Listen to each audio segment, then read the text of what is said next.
ಜನಪ್ರತಿನಿಧಿಗಳ ನ್ಯಾಯಾಲಯದಲ್ಲಿ ರೇವಣ್ಣ ಅವರು ಸಲ್ಲಿಸಿರುವಂತ ಜಾಮೀನು ಅರ್ಜಿಯ ವಿಚಾರಣೆ ಸದ್ಯ ನಡೀತಾ ಇದೆ. ಪ್ರಮುಖವಾಗಿ ಸರ್ಕಾರದ ಪರ ಅಥವಾ ಎಸ್ಐಟಿ ಪರ ವಕೀಲರು ಯಾಕೆ ಎಚ್ ಡಿ ರೇವಣ್ಣ ಅವರಿಗೆ ಬೇಲ್ ಕೊಡಬಾರದು ಅನ್ನೋದನ್ನ ನ್ಯಾಯಪೀಠದ ಗಮನಕ್ಕೆ ತರ್ತಾ ಇದ್ದಾರೆ. ಇಡೀ ಕೇಸನ್ನ ಪ್ರತ್ಯೇಕವಾಗಿ ನೋಡೋದಕ್ಕೆ ಸಾಧ್ಯ ಇಲ್ಲ. ಈ ಕೇಸು ಆ ಅಶ್ಲೀಲ ವಿಡಿಯೋ ಕೇಸಿನ ಜೊತೆಗೂ ಕೂಡ ಸಂಬಂಧ ಇರುವಂತ ಕೇಸು.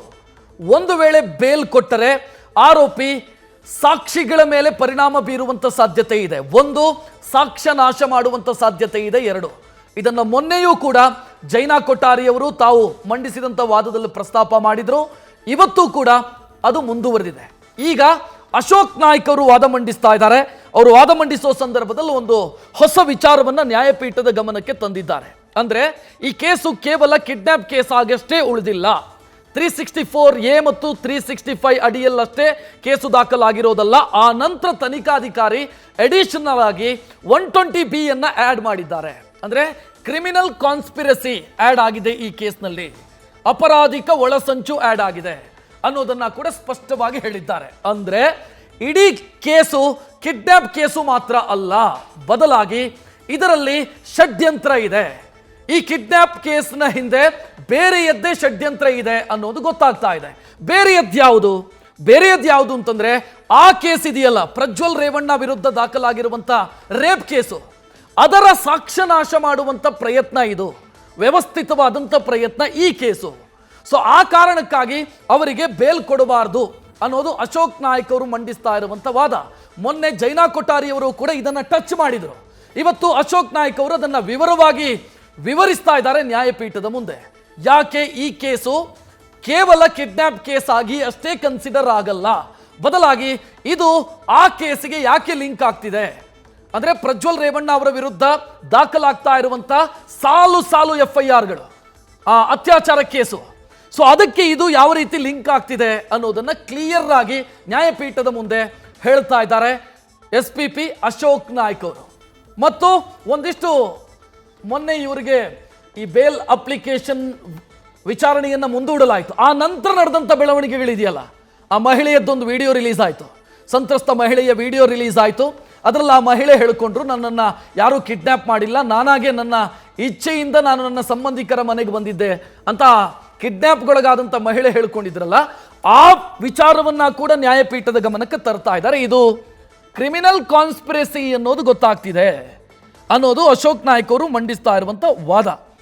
ಇನ್ನು ಸ್ವಇಚ್ಛಾ ಹೇಳಿಕೆಯನ್ನ ಕೂಡ ಪ್ರೈಮಾ ಫೇಸಿ ಅಂದ್ರೆ ಪ್ರಾಥಮಿಕವಾದಂತ ವರದಿ ಅಂತ ಭಾವಿಸೋದಕ್ಕೆ ಸಾಧ್ಯ ಇದೆ. ಹಿಂದಿನ ಹೈಕೋರ್ಟ್ನ ಆದೇಶಗಳನ್ನು ಅವರು ಇಲ್ಲಿ ಉಲ್ಲೇಖಿಸ್ತಾ ಇದ್ದಾರೆ.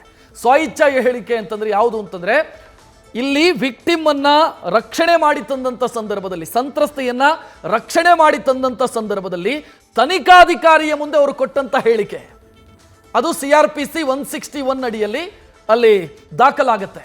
ಆ ಹೇಳಿಕೆ ಮತ್ತು ನ್ಯಾಯಾಧೀಶರ ಮುಂದೆ ಕೊಟ್ಟಂತ 164 ಅಂದ್ರೆ CRPC 164 ಅಡಿಯಲ್ಲಿ ಮ್ಯಾಜಿಸ್ಟ್ರೇಟ್ ಮುಂದೆ ದಾಖಲಿಸಿರುವಂತ ಹೇಳಿಕೆ.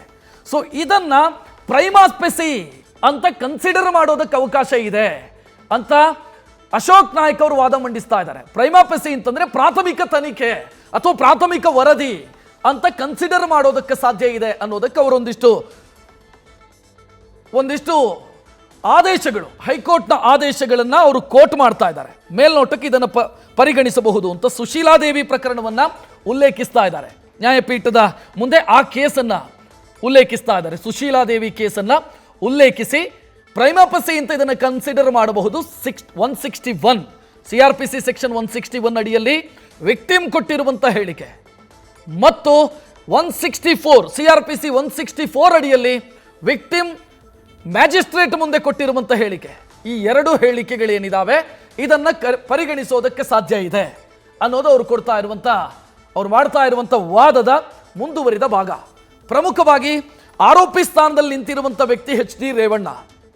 ಈ ಕೇಸು ಅಥವಾ ಆರೋಪಿ ಪರ ವಕೀಲರು ವಾದ ಮಂಡಿಸೋ ಸಂದರ್ಭದಲ್ಲಿ ಈ ಕೇಸು ಕಿಡ್ನಾಪ್ ಕೇಸೇ ಅಲ್ಲ, ಇಲ್ಲಿ IPC ಸೆಕ್ಷನ್ 364A ಅಟ್ರಾಕ್ಟ್ ಆಗಲ್ಲ, 365 ಅಟ್ರಾಕ್ಟ್ ಆಗಲ್ಲ. ಆ ಮಹಿಳೆ ಸ್ವ ಇಚ್ಛೆಯಿಂದ ಹೋಗಿದ್ದಾರೆ ಅಥವಾ ಮಹಿಳೆಯನ್ನ ಬಲವಂತವಾಗಿ ಎಲ್ಲೂ ಕೂಡ ಕೂಡಿಡಲಾಗಿರಲಿಲ್ಲ. ಈ ರೀತಿ ವಾದ ಮಂಡಿಸಿದ್ರು ಮತ್ತು ಅದಕ್ಕೊಂದಿಷ್ಟು ಕಾರಣಗಳನ್ನು ಕೊಟ್ಟಿದ್ರು. FIR ಕಾಪಿಯನ್ನು ಉಲ್ಲೇಖಿಸಿ ಅವರು ಕಾರಣಗಳನ್ನು ಕೊಟ್ಟಿದ್ರು. ಅಂದರೆ ಆ ಮಹಿಳೆಯನ್ನ ಸ್ಪ್ಲೆಂಡರ್ ಬೈಕಲ್ಲಿ ಕರ್ಕೊಂಡು ಹೋಗಲಾಯಿತು, ಸ್ಪ್ಲೆಂಡರ್ ಬೈಕಲ್ಲಿ ಕಿಡ್ನಾಪ್ ಮಾಡೋದಕ್ಕೆ ಸಾಧ್ಯನಾ, ಮಹಿಳೆಗೆ ಇಚ್ಛೆ ಇರೋದರಿಂದಲೇ ಆಕೆ ಹೋಗಿದ್ದಾರೆ. ಸೊ ಈ ವಾದ ಮಂಡನೆಯಾಗಿತ್ತು. ಅದಕ್ಕೆ ಈಗ ಈ ಕಡೆಯಿಂದ ಕೌಂಟರ್ ಆರ್ಗ್ಯುಮೆಂಟ್ ಬರೋ ಸಂದರ್ಭದಲ್ಲಿ ಒಂದಿಷ್ಟು ವಿಚಾರಗಳನ್ನು ಅವರು ಪ್ರಸ್ತಾಪ ಮಾಡ್ತಾ ಇದ್ದಾರೆ. ಒಂದು, ಮಹಿಳೆಯ ವಯಸ್ಸು ಮತ್ತು ಮಹಿಳೆಯ ಮೇಲೆ ಬೀರಲಾಗಿರುವಂಥ ಪ್ರಭಾವ ಮತ್ತು ಮಹಿಳೆಗೆ ಈ ಹಿಂದೆ ಈ ಫ್ಯಾಮಿಲಿ ಜೊತೆಗಿದ್ದಂಥ ಸಂಪರ್ಕ, ಆ ಕಾರಣಕ್ಕಾಗಿ ಮಹಿಳೆಯನ್ನು ಕರ್ಕೊಂಡು ಹೋಗಿದ್ದಾರೆ, ಕೂಡಿಟ್ಟಿದ್ದಾರೆ, ಬಲವಂತವಾಗಿ ಕೂಡಿಟ್ಟಿದ್ದಾರೆ ಮತ್ತು ಮಹಿಳೆಯಿಂದ ಒಂದು ವಿಡಿಯೋವನ್ನು ಕೂಡ ಮಾಡಿಸಲಾಗಿದೆ. ಸೊ ಇದೆಲ್ಲವೂ ಕೂಡ ಕ್ರಿಮಿನಲ್ ಕಾನ್ಸ್ಪಿರಸಿ. ಆ ಕಾರಣಕ್ಕಾಗಿ IPC ಸೆಕ್ಷನ್ 120B ಇಲ್ಲಿ ಹಾಕಲಾಗಿದೆ. ಆ ನಂತರ ಅಂದರೆ ಆರಂಭದಲ್ಲಿ FIR ದಾಖಲಾದಾಗ 120B ಇರಲಿಲ್ಲ. ಆ ನಂತರ ಹೇಳಿಕೆಯನ್ನು ಪರಿಗಣಿಸಿ, ಸಂತ್ರಸ್ತೆಯ ಹೇಳಿಕೆಯನ್ನು ಪರಿಗಣಿಸಿ ಈ ಸೆಕ್ಷನ್ ಅನ್ನ ಕೂಡ ಹಾಕಲಾಗಿದೆ, 120B ಕೂಡ ಹಾಕಲಾಗಿದೆ ಅನ್ನೋದನ್ನ ವಾದ ಮಂಡಿಸುವ ಸಂದರ್ಭದಲ್ಲಿ ಅವರು ಗಮನಕ್ಕೆ ತರ್ತಾ ಇದ್ದಾರೆ, ನ್ಯಾಯಪೀಠದ ಗಮನಕ್ಕೆ ತರ್ತಾ ಇದ್ದಾರೆ. ಇನ್ನು ಇಲ್ಲಿ ಆರೋಪಿ ಕಸ್ಟಡಿಯಲ್ಲಿದ್ದಂಥ ಸಂದರ್ಭದಲ್ಲಿ, PC ಕಸ್ಟಡಿ ಅಂದ್ರೆ ಪೊಲೀಸ್ ಕಸ್ಟಡಿಯಲ್ಲಿದ್ದಂಥ ಸಂದರ್ಭದಲ್ಲೇ ಅರ್ಜಿಯನ್ನು ಹಾಕಲಾಗಿದೆ, ಜಾಮೀನು ಕೋರಿ ಅರ್ಜಿ ಸಲ್ಲಿಸಲಾಗಿದೆ. ಆ ಕಾರಣಕ್ಕಾಗಿ ಈ ಅರ್ಜಿಗೆ ಕಾನೂನಾತ್ಮಕ ಮಾನ್ಯತೆ ಇಲ್ಲ ಅಂತ ಅಶೋಕ್ ನಾಯ್ಕ್ ಅವರು ವಾದ ಮಂಡಿಸ್ತಾ ಇದ್ದಾರೆ. ಮೊನ್ನೆ ಇದು ಪ್ರಸ್ತಾಪ ಆಗಿತ್ತು, ನ್ಯಾಯಪೀಠ ಈ ಪ್ರಶ್ನೆಯನ್ನು ಕೇಳಿತು. ಆರೋಪಿ PC ಕಸ್ಟಡಿಯಲ್ಲಿದ್ದಾರೆ, ಪೊಲೀಸ್ ಕಸ್ಟಡಿ ಅಥವಾ ಇಲ್ಲಿ ಈ ಕೇಸಲ್ಲಿ SIT ಕಸ್ಟಡಿಯಲ್ಲಿದ್ದಾರೆ. SIT ಕಸ್ಟಡಿಯಲ್ಲಿ ಇರುವಂಥ ವ್ಯಕ್ತಿಗೆ ಈಗ ನೀವು ಬೇಲ್ ಕೇಳಿ ಅಪ್ಲಿಕೇಶನ್ ಹಾಕಿದ್ದೀರಿ, ಇದನ್ನು ವಿಚಾರಣೆ ಮಾಡೋದಕ್ಕೆ ಸಾಧ್ಯನಾ ಅಂತ ನ್ಯಾಯಪೀಠ ಪ್ರಶ್ನೆಯನ್ನು ಕೇಳಿತು. ಅದಕ್ಕೆ CV ನಾಗೇಶ್ ಅವರು ವಾದ ಮಂಡಿಸೋ ಸಂದರ್ಭದಲ್ಲಿ ಒಂದಿಷ್ಟು ಉಲ್ಲೇಖಗಳನ್ನು ಕೊಟ್ಟಿದ್ರು, ಬೇರೆ ಬೇರೆ ಕೇಸ್ನ ಉಲ್ಲೇಖಗಳನ್ನು ಕೊಟ್ಟಿದ್ರು. ಸೊ ಈಗ ಇಲ್ಲಿ ಆ ಪ್ರಶ್ನೆ ಇತ್ತಲ್ಲ, PC ಕಸ್ಟಡಿಯಲ್ಲಿದ್ದಾಗ ಆರೋಪಿ ಜಾಮೀನು ಕೋರಿ ಅರ್ಜಿಯನ್ನು ಸಲ್ಲಿಸಬಹುದಾ ಅನ್ನೋ ಪ್ರಶ್ನೆ ಇತ್ತಲ್ಲ, ಅದಕ್ಕೀಗ ಅಶೋಕ್ ನಾಯ್ಕ್ ಅವರು ಆರ್ಗ್ಯುಮೆಂಟ್ ಸಂದರ್ಭದಲ್ಲಿ ಒಂದಿಷ್ಟು ಉಲ್ಲೇಖಗಳನ್ನು ಕೊಡ್ತಾ ಇದ್ದಾರೆ. ಇಲ್ಲ, ಆರೋಪಿ PC ಕಸ್ಟಡಿಯಲ್ಲಿದ್ದಂಥ ಸಂದರ್ಭದಲ್ಲಿ ಅಂದರೆ ಪೊಲೀಸ್ ಕಸ್ಟಡಿಯಲ್ಲಿದ್ದಂಥ ಸಂದರ್ಭದಲ್ಲಿ ಬೇಲಿಗಾಗಿ ಅರ್ಜಿ ಸಲ್ಲಿಸಿದರೆ ಅದು ಕನ್ಸಿಡರ್ ಆಗಲ್ಲ, ಕಾನೂನಾತ್ಮಕ, ಅದಕ್ಕೆ ಕಾನೂನಿನ ಮಾನ್ಯತೆಗಳು ಬರೋದಿಲ್ಲ ಅನ್ನೋದು ಅಶೋಕ್ ನಾಯ್ಕ್ ಅವರ ವಾದದ ವಿಚಾರ. ಅದಕ್ಕೆ ಅವರು ಕಾರಣಗಳನ್ನು ಕೊಡ್ತಾ ಇದ್ದಾರೆ, ಯಾಕೆ ಏನು ಅನ್ನುವಂಥ ಕಾರಣವನ್ನ ಕೂಡ ನ್ಯಾಯಪೀಠದ ಮುಂದೆ ಇಡ್ತಾ ಇದ್ದಾರೆ. ಆ ಕಡೆ CV ನಾಗೇಶ್ ಅವರು ವಾದ ಮಂಡಿಸೋ ಸಂದರ್ಭದಲ್ಲಿ ಸಲ್ಲಿಸಬಹುದು, ಆರ್ಟಿಕಲ್ 21 ಉಲ್ಲಂಘನೆ ಆಗುತ್ತೆ ಅವಕಾಶ ಕೊಡದೇ ಇದ್ರೆ, ಈ ರೀತಿ ಅವರು ವಾದ ಮಂಡಿಸಿದ್ರು. ಮತ್ತೊಂದಿಷ್ಟು ಹಳೆಯ ಕೇಸುಗಳ ಉಲ್ಲೇಖವನ್ನು ಮಾಡಿದ್ರು, ಹಳೆಯ ಆದೇಶಗಳ ಉಲ್ಲೇಖವನ್ನ ಕೂಡ ಆ ಸಂದರ್ಭದಲ್ಲಿ ಮಾಡಿದ್ರು. ಸೊ ಈಗ ಅದಕ್ಕೆ ಕೌಂಟರ್ ಆರ್ಗ್ಯುಮೆಂಟ್ SIT ಕಡೆಯಿಂದ SPP ಅಶೋಕ್ ನಾಯ್ಕ್ ಅವರ ಕಡೆಯಿಂದ ಬರ್ತಾ ಇದೆ. ಯಾವ ಕಾರಣಕ್ಕಾಗಿ ಇದನ್ನ ನಾವು ಕನ್ಸಿಡರ್ ಮಾಡೋದಕ್ಕೆ, ಈ ಬೇಲ್ ಅಪ್ಲಿಕೇಶನ್ ಅನ್ನು ಕನ್ಸಿಡರ್ ಮಾಡೋದಕ್ಕೆ ಸಾಧ್ಯ ಇಲ್ಲ ಅನ್ನೋದು. ಸೊ ಆ ವಿಚಾರವನ್ನು ಅವರು ನ್ಯಾಯಪೀಠದ ಗಮನಕ್ಕೆ ತರ್ತಾ ಇದ್ದಾರೆ.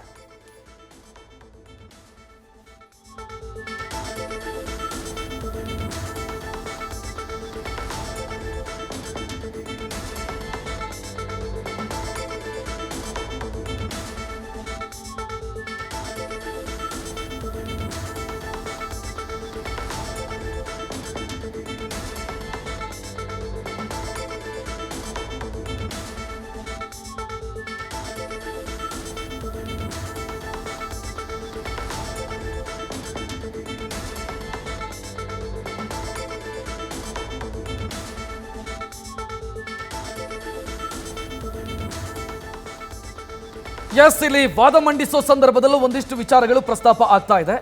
ಇಲ್ಲಿ ನ್ಯಾಯಾಧೀಶ ಸಂತೋಷ್ ಗಜಾನನ್ ಭಟ್, ಅಶೋಕ್ ನಾಯ್ಕ್ ಅವರು ಒಂದು ಆಕ್ಷೇಪ ಎತ್ತಿದ್ರಲ್ಲ, ಆ ಆಕ್ಷೇಪ ಯಾವುದು ಅಂತಂದ್ರೆ PC ಕಸ್ಟಡಿಯಲ್ಲಿದ್ದಾಗ ಬೇಲ್ ಅರ್ಜಿಯ ವಿಚಾರಣೆ ಮಾಡಬಹುದಾ, ಇದಕ್ಕೆ ಕಾನೂನಾತ್ಮಕ ಮಾನ್ಯತೆ ಇದೆಯಾ ಅನ್ನೋ ಪ್ರಶ್ನೆಯನ್ನು ಕೇಳಿದ್ರು. ಅದಕ್ಕೆ ಸಂತೋಷ್ ಗಜಾನನ್ ಭಟ್ ನ್ಯಾಯಾಧೀಶರು ಒಂದು ಸೂಚನೆಯನ್ನು ಕೊಟ್ಟಿದ್ದಾರೆ. ನನಗೆ 438 ಮತ್ತು 439 ಬಗ್ಗೆ ಗೊತ್ತಿದೆ, ನನಗೆ ನೀವು ಈ ಕೇಸ್ನ ಮೆರಿಟ್ ಬಗ್ಗೆ ಚರ್ಚೆ ಅಥವಾ ವಾದ ಮಾಡಿ ಅಂತ ಹೇಳ್ತಾ ಇದ್ದಾರೆ. ಅಂದ್ರೆ ರೆಗ್ಯುಲರ್ ಬೇಲ್ ಅಪ್ಲಿಕೇಶನ್ನ ವಿಚಾರಣೆ ಹೆಂಗೆ, ನಿರೀಕ್ಷಣಾ ಜಾಮೀನಿನ ವಿಚಾರಣೆ ಹೆಂಗೆ, ಇದ್ರ ಬಗ್ಗೆ ನನಗೆ ಅರಿವಿದೆ, ನ್ಯಾಯಾಧೀಶನಾಗಿ ನನಗೆ ಗೊತ್ತಿದೆ. ಸೊ ನೀವು ಈ ಕೇಸ್ನ ಮೆರಿಟ್ ಬಗ್ಗೆ ವಾದ ಮಾಡಿ, ಈ ಅರ್ಜಿಗೆ ಕಾನೂನಾತ್ಮಕ ಮಾನ್ಯತೆ ಇದೆಯಾ ಇಲ್ವಾ ಅನ್ನೋದನ್ನು ಡಿಸೈಡ್ ಮಾಡೋದು ನಾವು ಅನ್ನೋದನ್ನು ಅವರು ಸೂಕ್ಷ್ಮವಾಗಿ ಹೇಳ್ತಾ ಇರೋದು.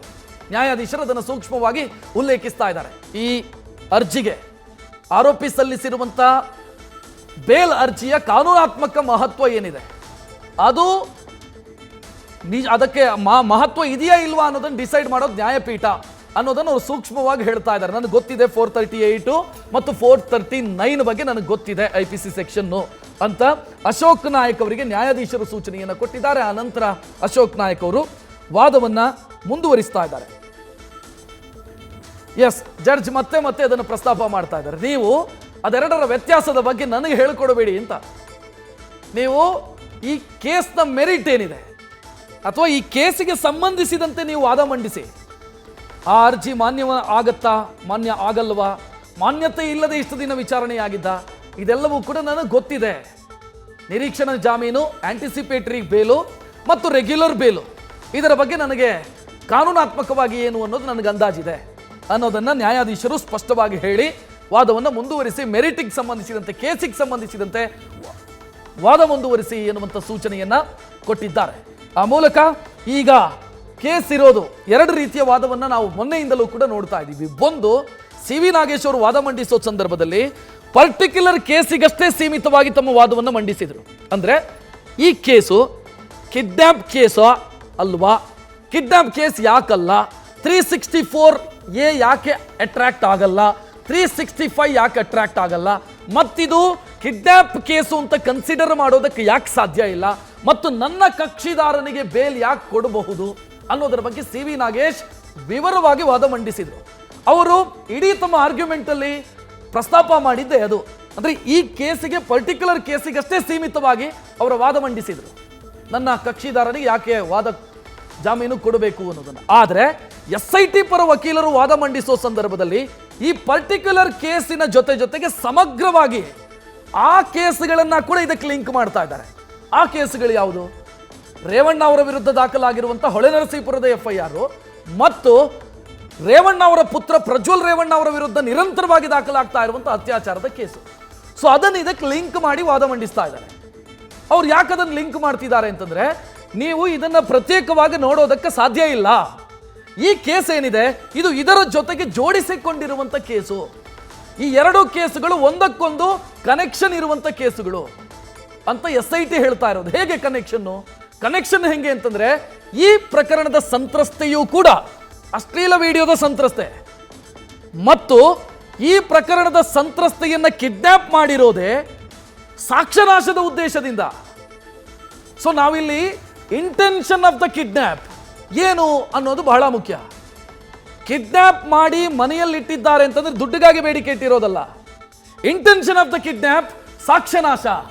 ಸೊ ಆ ಕಾರಣಕ್ಕಾಗಿ ನೀವು ಇದನ್ನ ಸಮಗ್ರವಾಗಿ ನೋಡಬೇಕಾಗತ್ತೆ. ಈ ಕೇಸನ್ನ ಸಮಗ್ರವಾಗಿ ನೋಡಿದಾಗ ಇಲ್ಲಿ ಸಾಕ್ಷ್ಯನಾಶದ ಉದ್ದೇಶ ಕಾಣ್ತಾ ಇದೆ. Intention of the kidnap is tampering of the evidence.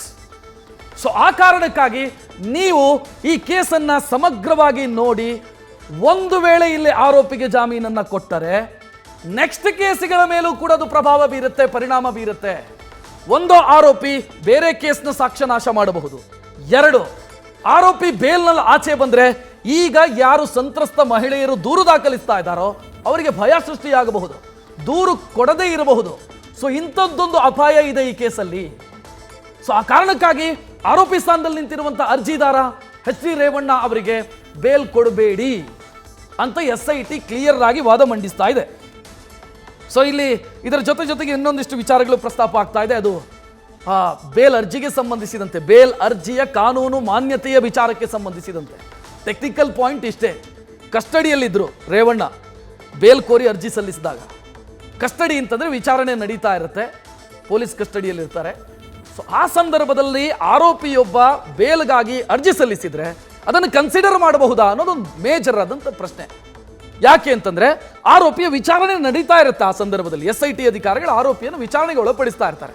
4 ದಿನನೋ 5 ದಿನನೋ 7 ದಿನನೋ 10 ದಿನನೋ custody ಕೊಟ್ಟ ನಂತರ ವಿಚಾರಣೆ ಮಾಡ್ತಾ ಇರ್ತಾರೆ. ಆ ವೇಳೆ ಬೇಲ್ಗಾಗಿ ಅಪ್ಲಿಕೇಶನ್ ಹಾಕಬಹುದಾ ಅನ್ನೋ ಪ್ರಶ್ನೆ ಇದೆ, ಟೆಕ್ನಿಕಲ್ ಪಾಯಿಂಟ್. ಸೊ ಇದು ಈಗ ಮತ್ತೆ ಪ್ರಸ್ತಾಪ ಆಗ್ತಾ ಇದೆ. ಈಗ ಆರೋಪಿ ಜುಡಿಷಿಯಲ್ ಕಸ್ಟಡಿಯಲ್ಲಿದ್ದಾರೆ. ಈಗ ಆರೋಪಿ ಇರೋದು ನ್ಯಾಯಾಂಗ ಬಂಧನದಲ್ಲಿ ಬಿಕಾಸ್ ಆಫ್ ಮೆಡಿಕಲ್ ಕಂಡೀಷನ್. ಅವರಿಗೆ ಮೆಡಿಕಲ್ ಗ್ರೌಂಡ್ಸ್ ಮೇಲೆ ಅವರನ್ನ ಜುಡಿಷಿಯಲ್ ಕಸ್ಟಡಿಗೆ ಹಾಕಿದ್ದಾರೆ. ಅಂದ್ರೆ ಜೈಲಲ್ಲಿದ್ದಾರೆ, ಕಸ್ಟಡಿಯಲ್ಲಿ ಇಲ್ಲ. ಈಗ SIT ಕಸ್ಟಡಿಯಲ್ಲಿ ಇಲ್ಲ, ಜೈಲಲ್ಲಿದ್ದಾರೆ. ಸೊ ಈಗ ಆ ಪ್ರಶ್ನೆ ಪ್ರಸ್ತಾಪ ಆಗ್ತಿದೆ. ಅರ್ಜಿ ಸಲ್ಲಿಸೋ ಸಂದರ್ಭದಲ್ಲಿ ಆರೋಪಿ ಇದ್ದಿದ್ದು ಕಸ್ಟಡಿಯಲ್ಲಿ. ಸೊ ಕಸ್ಟಡಿಯಲ್ಲಿದ್ದಂಥ ಆರೋಪಿಯ ಜಾಮೀನು ಅರ್ಜಿಯನ್ನ ನೀವು ಕನ್ಸಿಡರ್ ಮಾಡಬಹುದಾ ಅನ್ನೋ ಪ್ರಶ್ನೆಯನ್ನ ನ್ಯಾಯಪೀಠದ ಮುಂದೆ ಅಶೋಕ್ ನಾಯಕ್ ಅವರು ಪ್ರಸ್ತಾಪ ಮಾಡ್ತಾ ಇದ್ದಾರೆ. ಹೇಗೆ ಸಾಧ್ಯ ಇದೆ ಕಸ್ಟಡಿಯಲ್ಲಿದ್ದಾಗ? ಇದಕ್ಕೆ ಸಿ ವಿ ನಾಗೇಶ್ ಅವರು ಮೊನ್ನೆ ವಾದ ಮಂಡಿಸೋ ಸಂದರ್ಭದಲ್ಲಿ ಒಂದಿಷ್ಟು ಕೇಸಿನ ಉಲ್ಲೇಖಗಳನ್ನು ಮಾಡಿದರು. ಅದೊಂದು ಮಹಾರಾಷ್ಟ್ರ ಅಂದರೆ ಬಾಂಬೆ ಹೈಕೋರ್ಟ್ ಕೊಟ್ಟಿರುವಂಥ ತೀರ್ಪೊಂದು, ಸುಪ್ರೀಂ ಕೋರ್ಟ್ ಕೊಟ್ಟಿರುವಂಥ ಮತ್ತೊಂದು ತೀರ್ಪು, ಇದನ್ನು ಉಲ್ಲೇಖ ಮಾಡಿದರು. ಅಂದರೆ ಮಹಾರಾಷ್ಟ್ರದ ಕೇಸೊಂದು ಹೈಕೋರ್ಟ್ ಕದ ತಟ್ಟಿ ಆನಂತರ ಸುಪ್ರೀಂ ಕೋರ್ಟಿಗೆ ಹೋಗಿ ಸುಪ್ರೀಂ ಕೋರ್ಟಲ್ಲಿ ಇದಕ್ಕೆ ಸಂಬಂಧಿಸಿದಂತೆ ಒಂದು ಆದೇಶ ಬಂದಿತ್ತು. ಲ್ಯಾಂಡ್ ಮಾರ್ಕ್ ಜಡ್ಜ್ಮೆಂಟು ಅಂತ ಅದನ್ನು ಕರೆದರು ಆ ಸಂದರ್ಭದಲ್ಲಿ ಸಿ ವಿ ನಾಗೇಶ್. ಆ ಲ್ಯಾಂಡ್ ಮಾರ್ಕ್ ಜಡ್ಜ್ಮೆಂಟ್ ಪ್ರಕಾರ ಕಸ್ಟಡಿಯಲ್ಲಿದ್ದಾಗ, ಆರೋಪಿ ಕಸ್ಟಡಿಯಲ್ಲಿದ್ದಾಗ ಬೇಲ್ ಕೊಡೋದಕ್ಕೆ ಸಾಧ್ಯ ಇದೆ ಅನ್ನೋ ವಿಚಾರ. ಸೊ ಅದನ್ನ ಸಿ ವಿ ನಾಗೇಶ್ ಅವರು ಗಮನಕ್ಕೆ ತಂದಿದ್ರು.